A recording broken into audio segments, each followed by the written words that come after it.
One of the real challenges of teaching a class where you are interested in interaction in an active classroom is the process of building community, and that is, building community is a particular challenge online, and any technique or tool that can facilitate that process is of interest to me.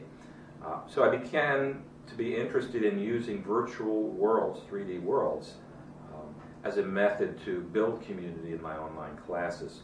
I think using virtual worlds in the technology that's associated with virtual worlds in our classes is really important, because students nowadays, they live with the technology that's in virtual worlds. They play video games. They're part of the MMORPG families. They may even spend hours every afternoon in this type of world. Why can't we use that enthusiasm, that search for community and knowledge? Why can't we use that in our classrooms? We need to adapt to make the learning environments more creative, more appealing to students, so that the power of learning, the power of and the enthusiasm that we have for learning, that we want to exchange to them for learning, that people have in these online gaming worlds like EverQuest and like World of Warcraft and like Lineage, where people spend countless hours and days. Well, wouldn't it be great if students spent countless hours and days with our materials?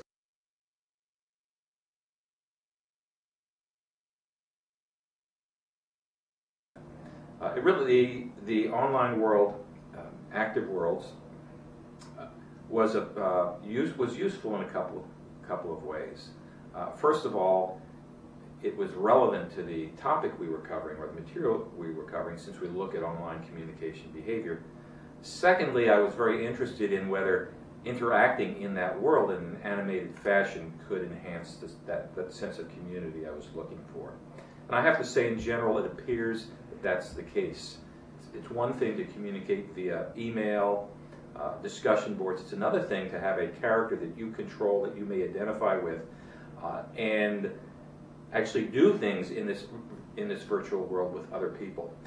My particular space might be described as a town with no zoning laws. Everything in the space, more or less, has been created by students over the course of a number of semesters, and it's an opportunity for them to leave something that becomes part of that world, which others can then visit and see. So it's very much their space. It's also a playful world. People can build things, can run, can dance, can fly. Needless to say, we don't do all those kinds of things in a traditional classroom, and certainly not in an online text-based classroom as well.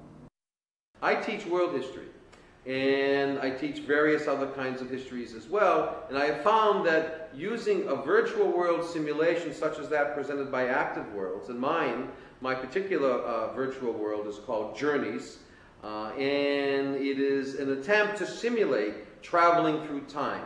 And so there have been, and I have constructed various little historical settings, such as, a little encampment to represent an archaeological dig site, or a group of paleoanthropologists perhaps doing their work. And so students, when they arrive in their avatars, can go to this little area within Journeys, and then they can click.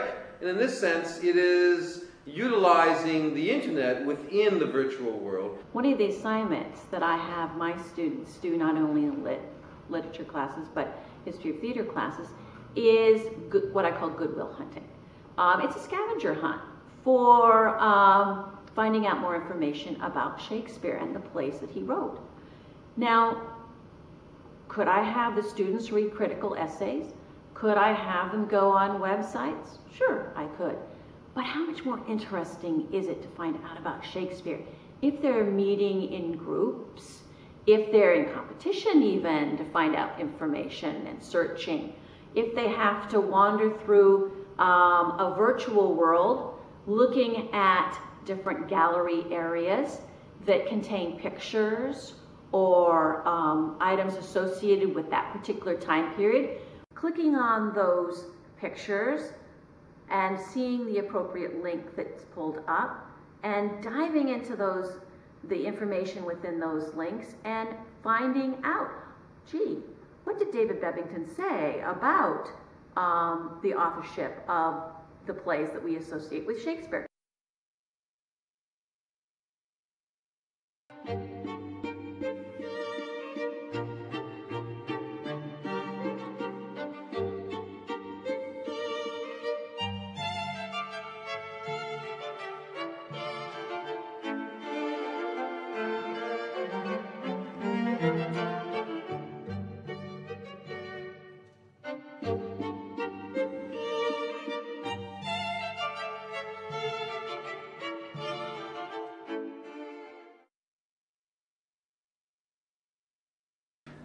What I found from several years of doing this is that I feel a greater connection with students that I see frequently in this world, number one.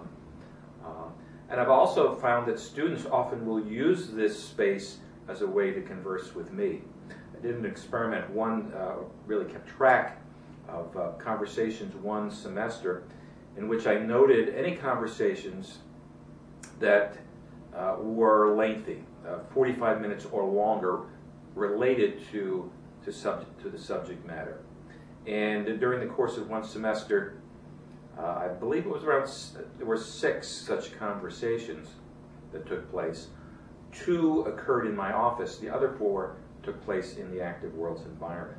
So I found that rather striking, that despite making myself available face-to-face in an office, the virtual environment was the one in which more students seemed comfortable interacting over a length of time.